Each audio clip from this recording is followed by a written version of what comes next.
The glass doors of Brookstone National Bank slid open with a faint whoosh.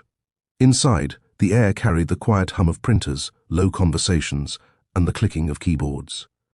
Behind the marble counters, polished to reflect the glow of ceiling lights, sat the employees in their tailored suits. At exactly 10:15 a.m., a tall black man named Derek Caldwell stepped inside. His presence was calm but commanding, the kind that made people glance twice without knowing why. He wore a simple navy blazer and dark slacks, not flashy but refined. In his hand he carried a slim leather folder. As Derek approached the service desk, the bank manager, Richard Klein, lifted his head. Richard was a middle-aged man with slicked-back hair, a pressed suit, and an air of superiority. He was used to sizing up customers instantly, deciding who mattered and who didn't. Richard's eyes narrowed. "Can I help you?" His tone was sharp, almost dismissive, as if the man before him had already failed some unspoken test. "Yes," Derek replied evenly. "I'd like to speak with someone about a few account matters and make some adjustments regarding the bank's operations." Richard's eyebrows shot up. "Operations?" His lips curled into a smirk. "Sir, this isn't the place for inquiries like that. Perhaps you should check at a smaller branch. We're quite busy here with important clients." The words hung in the air, heavy with insult. Derek didn't flinch. He simply studied the manager, calm eyes locking onto Richard's with quiet intensity. Behind them, a few customers turned, sensing tension. An elderly woman frowned. A young teller froze, unsure whether to intervene. Richard, oblivious, waved dismissively. "Sir, please don't waste our time." Derek's lips curved into the faintest smile. He has no idea who he's talking to. Richard leaned back in his chair, folding his arms smugly across his chest. His eyes flickered toward Derek's folder with a look of disdain. "What exactly is in there?" he asked, voice dripping with suspicion. "Loan applications? Requests for extensions? Let me save you the trouble. Our bank is very selective. We don't approve just anyone." The jab landed with precision, meant to belittle. A few customers glanced nervously at one another. The tension was thick now, almost tangible. Derek remained composed. He adjusted the cuff of his blazer and replied, "It's information I'd prefer to discuss with someone capable of making real decisions." The remark stung Richard, though Derek's tone was steady, not confrontational. Richard's jaw tightened. How dare this man question my authority in my branch? "You're looking at the decision-maker," Richard snapped, raising his voice. "I'm the manager here. I run this place, and frankly, I don't have time for baseless requests. If you're here for a loan or an account dispute, kindly take it elsewhere." Gasps rippled from the line of customers. One whispered, "Did you hear that?" He didn't even ask what the man wanted. Derek's eyes never wavered. Calm. Patient. Like a man watching a storm he already knew would pass. "I see," he said softly, closing his folder with deliberate care. "So, you've decided I'm not worth your time." "That's correct," Richard replied coldly, satisfied with his own authority. He motioned toward the exit. "Now, if you'll excuse us, we have real business to conduct." Derek inclined his head slightly, almost respectfully. But in his silence, there was a weight Richard didn't recognize, one that would soon crush his arrogance. Because Richard Klein had just dismissed the owner of the very bank he claimed to run. Derek turned slowly, his footsteps unhurried as he walked away from Richard's desk. Every eye in the lobby followed him. Some looked confused, others embarrassed on Richard's behalf. The quiet murmur of voices swelled, a mixture of curiosity and unease. At the corner desk, Angela, a young teller in her 20s, bit her lip. She had overheard Derek's measured words and the dismissive tone of her boss. Something about Derek's presence felt different. Not like the usual customers Richard so often brushed aside. Why was he treated like that? A middle-aged man whispered to his wife. He was polite. Richard caught the whispers, his ears burning. "Everyone back to business," he barked, clapping his hands together. "This is a professional establishment, not a gossip lounge." His voice carried more irritation than authority, and that only fueled the murmurs further. Meanwhile, Derek paused near the exit. He glanced back, his calm gaze sweeping the room. For a brief moment, his eyes met Angela's. She felt an odd chill, like she was staring at someone far above Richard's self-proclaimed rank. Richard noticed the glance and scoffed. "Don't waste your time, young man. People like you don't get very far in institutions like ours." Angela flinched at the harshness. A few customers shifted uncomfortably. Richard's words carried not just arrogance but something uglier, an assumption that dripped with prejudice. Derek didn't reply. Instead, he placed a hand on the glass door and pushed it open. Before stepping out, he spoke just loud enough for Richard and everyone else to hear. Sometimes the people you dismiss are the very people you'll wish you had listened to. The door closed behind him. Silence fell, heavy and expectant, as if the entire bank sensed a storm brewing. Richard returned to his desk, visibly irritated. He muttered under his breath as he shuffled papers. Entitled, "Walking in here like he owns the place. Ridiculous." His pen scratched against a document, but his hand trembled slightly, betraying his agitation. Angela leaned closer to her colleague at the teller counter. "He didn't seem entitled at all," she whispered. "Actually, he seemed important." Her colleague shrugged nervously. "Careful. You know how Richard gets." Upstairs, in a sleek office overlooking the lobby, the regional director, Ms. Claire Donovan, had witnessed everything from behind tinted glass. She had been there for an unannounced observation of Richard's management style. With her phone in hand, she dialed a secure number. "Mr. Caldwell," she said softly when the line connected. "I saw what happened." Down the street, Derek sat in the back of a black sedan, folder resting on his lap. His voice was calm as always. "I assume Richard Klein hasn't changed." "No," Claire admitted. "If anything, he's worse. The arrogance is unchecked. He dismissed you without hearing a word." A faint smile curved Derek's lips. "Good. That means the lesson will cut deeper." "Do you want me to intervene now?" Claire asked. "Not yet," Derek replied. "Let him think he's won. Pride always stumbles hardest when it's unchecked." Back at the bank, Richard noticed Claire descending the stairs. He straightened his tie, eager to impress. "Miss Donovan!" he exclaimed, plastering on his most professional smile. "What a surprise. You should have told me you were coming." Claire's eyes, sharp and cold, flickered toward the door Derek had exited. "Surprises," she said pointedly, "reveal truth faster than preparation ever could." Richard chuckled nervously, completely unaware his downfall had already been set in motion. Richard guided Claire toward his office with exaggerated politeness, swinging the door wide.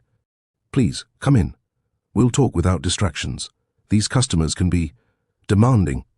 He shut the door behind them, lowering his voice.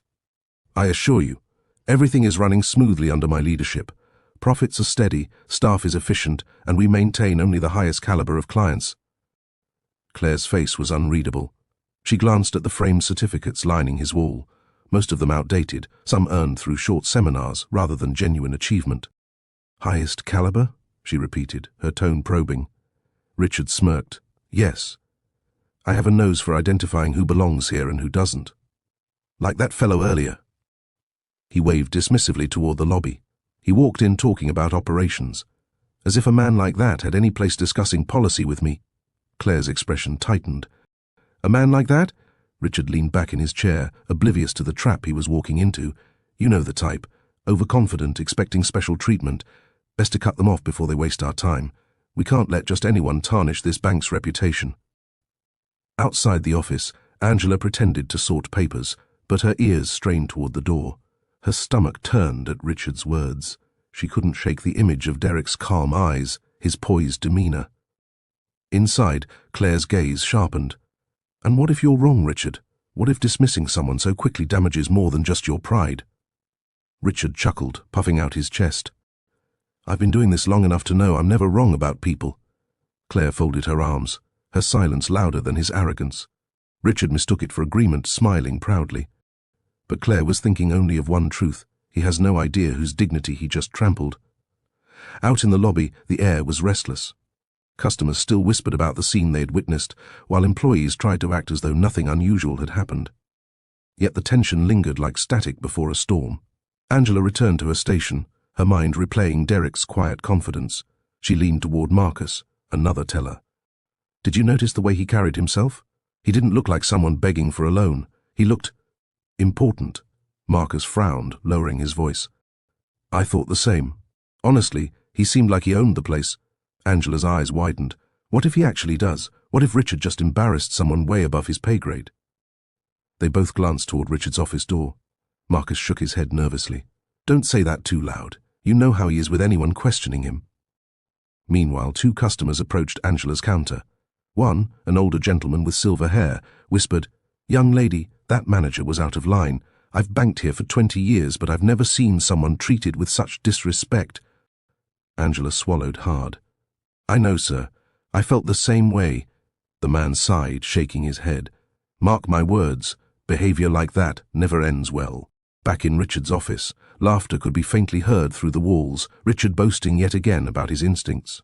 Every chuckle only deepened the unease among staff.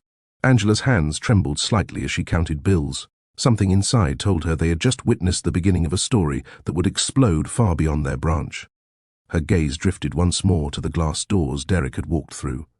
She couldn't explain why, but she was certain he would return, and when he did, nothing in Brookstone National Bank would ever be the same again. 2 days later, the morning sun streamed through the glass facade of Brookstone National Bank. The staff bustled about, arranging paperwork, logging into systems, and greeting the first customers of the day. Richard stood near the front desk, straightening his tie, ready to parade his authority once again. The glass doors slid open, and Derek Caldwell walked in. This time, he wasn't alone. Two sharply dressed individuals, both carrying sleek briefcases, flanked him. Their posture screamed professionalism, the kind reserved for corporate lawyers or executive advisors. Conversations in the lobby stuttered to a halt as eyes turned toward the trio. Angela's heart skipped. "He's back." Richard's face tightened. His arrogant smirk faltered for half a second, but then he recovered. "You again?" he scoffed. "Didn't I make myself clear the other day?" Derek didn't respond immediately. He walked with unhurried steps, his calm gaze sweeping the lobby. Every move radiated authority. He stopped in front of Richard, who crossed his arms impatiently. "Sir," Richard said condescendingly, "this is a respectable institution. If you've come to waste more time, I'll have security escort you out." Derek's companions exchanged a knowing glance but said nothing. Finally, Derek spoke, his tone quiet but firm. "I'm not here to waste time. I'm here to make an announcement." Customers leaned closer, curiosity bubbling. Angela's pulse raced. Richard rolled his eyes. "An announcement? This isn't your stage, sir. You don't get to make announcements in my branch." Derek's lips curved into that same faint, mysterious smile from before. He reached into his folder and pulled out a crisp envelope, sealed with the official crest of the bank's executive board. "Actually, Mr. Klein," Derek said softly, "this branch and the entire bank belongs to me." The lobby gasped in unison. The lobby froze. Customers stared wide-eyed, employees paused mid-task, and even the security guard at the door shifted uncomfortably. Derek's words echoed through the polished marble chamber. "This branch and the entire bank belongs to me." Richard's laugh burst out awkwardly, too loud, too forced. "What kind of nonsense is this?" he sneered. "You expect me to believe you own Brookstone National Bank?" He jabbed a finger toward Derek's folder. "That's probably just a stack of forged papers." Derek calmly handed the sealed envelope to Claire Donovan, who had quietly entered the lobby moments earlier. She broke the wax seal, unfolded the letter, and began reading aloud. "By authority of the Board of Directors," Claire's voice rang clear, "this is to confirm that Mr. Derek Caldwell has officially acquired controlling ownership of Brookstone National Bank, effective immediately." Gasps rippled across the room. Richard's smirk vanished. His eyes darted from Claire to Derek, then to the stunned faces of his staff. Angela's hands trembled at her desk. "I knew it. I knew he wasn't ordinary." Derek's advisors stepped forward, producing additional documents, stock certificates, board approvals, notarized contracts. The evidence was irrefutable. Richard sputtered, face red. This is impossible. Nobody told me." Claire's expression was stone. "You weren't told because you were too busy dismissing the very man who signs your paycheck now." Customers whispered excitedly, some even pulling out phones to record the scene. One elderly woman muttered with satisfaction. "Serves him right." Derek's gaze settled on Richard. Calm, unwavering, almost merciful. "You judged me without listening. You dismissed me without respect. And in doing so, you revealed exactly why change was needed here." Richard swallowed hard, his authority collapsing before everyone's eyes. Richard staggered back a step, sweat beading at his temples. The papers Claire held glared at him like a sentence. His voice cracked as he tried to regain control. This must be some mistake. I've managed this branch for years. Nobody told me about any acquisition. Derek's calm gaze didn't waver. Because you were never listening. You were too concerned with appearances to notice the changes happening right above your head. A murmur of agreement spread among customers. One man said loudly, "I've seen him treat people poorly for years. About time someone put him in his place." Others nodded, their whispers emboldened. Richard turned toward the staff, desperate. "You all know me. You know the work I've done. Tell them this isn't right." But Angela, normally quiet, stepped forward from behind her counter. Her voice trembled at first, but grew steadier with each word. "What's not right is the way you've spoken to people, customers, staff, even him." She gestured toward Derek. "We've all seen it. We've all felt it." The room buzzed. Richard's face flushed crimson, his arrogance crumbling into exposed fear. Claire's tone was sharp, final. "Enough. Richard Klein, as of this moment, your employment with Brookstone National Bank is terminated."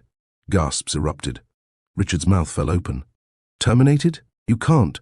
Derek cut in softly, his voice carrying more weight than a shout. "She can, and so can I, because this institution no longer belongs to arrogance, it belongs to accountability." Security stepped closer. Richard's protests turned to stammers, then silence as he realized there was no escape. In that moment, the man who once ruled the lobby with intimidation now stood stripped of all authority, powerless before the very people he had disdained. With Richard escorted out, the atmosphere in the bank shifted instantly. What had been tense and oppressive just minutes before now felt lighter, charged with anticipation. Employees exchanged glances, uncertain but hopeful. Customers lingered, whispering, some smiling as if they'd just witnessed history. Derek stepped forward, his presence commanding but calm. He faced the staff first. "I know today may feel overwhelming, but I want to assure each of you, your jobs are safe. I'm not here to take away, I'm here to build." Angela's eyes welled with relief. She wasn't the only one. A few tellers even let out quiet sighs of gratitude. Turning to the customers, Derek raised his voice slightly so all could hear. "For too long, this branch, and others like it, has been run on arrogance and exclusion. That ends today. A bank should serve its community, not judge it. Every client who walks through these doors deserves respect, no matter how they look, dress, or speak." The words struck deep. A man in a work uniform nodded firmly. A mother with 2 children whispered. Finally, Claire Donovan stood at Derek's side, nodding with approval. "Mr. Caldwell's vision is what this institution needs. Brookstone National Bank will no longer stand as a gatekeeper for the privileged few. It will stand as a partner for all." Applause broke out, hesitant at first, then swelling into a wave that filled the lobby. Even the security guard clapped, his usual stoicism giving way to a smile. Derek let the applause fade before speaking again. "This is only the beginning. We will rebuild trust, one act of fairness at a time." Angela whispered under her breath, almost in awe. "The owner isn't just a man of wealth, he's a man of purpose." News of the dramatic takeover spread faster than wildfire. By the next morning, local newspapers carried bold headlines, "Bank manager dismissed after disrespecting owner in disguise." On social media, clips recorded by customers flooded timelines. One video of Derek calmly announcing ownership had already gone viral, captioned, "This is what true power looks like."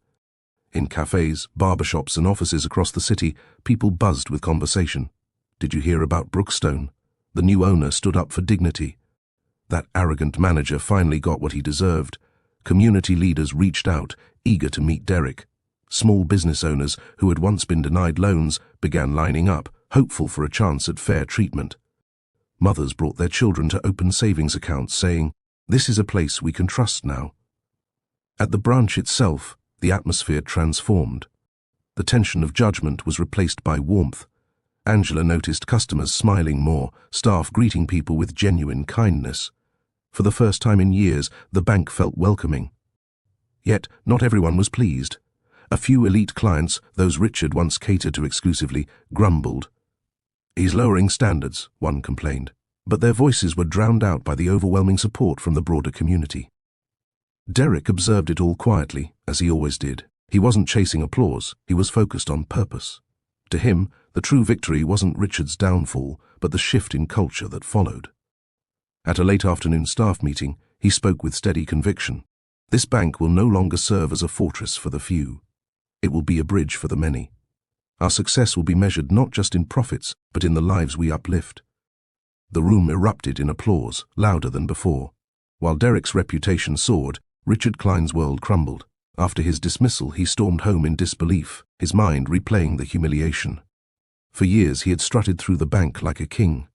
Now, overnight, he was stripped of his crown. The news followed him relentlessly. Former colleagues stopped returning his calls. His name trended online, not with admiration, but mockery. Memes circulated showing Derek's calm smile beside Richard's red, furious face. The caption, "When arrogance meets reality." Richard tried to apply for positions at smaller banks, but word had already spread. "We're looking for someone who values clients," one recruiter told him curtly. Others didn't bother replying at all. Sitting alone in his cluttered apartment, Richard finally faced the truth. His downfall wasn't because of Derek's wealth or power, it was because of his own arrogance. He had built a career on belittling people, assuming worth based on appearance, and wielding authority like a weapon, and now he was reaping the harvest of his pride. Meanwhile, Derek's story became a symbol across the city. Churches spoke of it in sermons, teachers shared it in classrooms, and activists pointed to it as proof that dignity can't be measured in skin color or status. One evening, Richard sat in a diner, overhearing two men talk about Derek. "That guy didn't even raise his voice," one said. "He just showed the truth. That's real power." Richard lowered his eyes, shame burning inside him. For the first time, he realized what true leadership looked like, and how far he had fallen from it. But the lesson had come too late. The very bank he once ruled now stood as a monument to his failure, and to the man he had dismissed without a second thought. Weeks passed, and Brookstone National Bank began to transform under Derek's leadership. The sterile, intimidating atmosphere gave way to a place of openness and trust.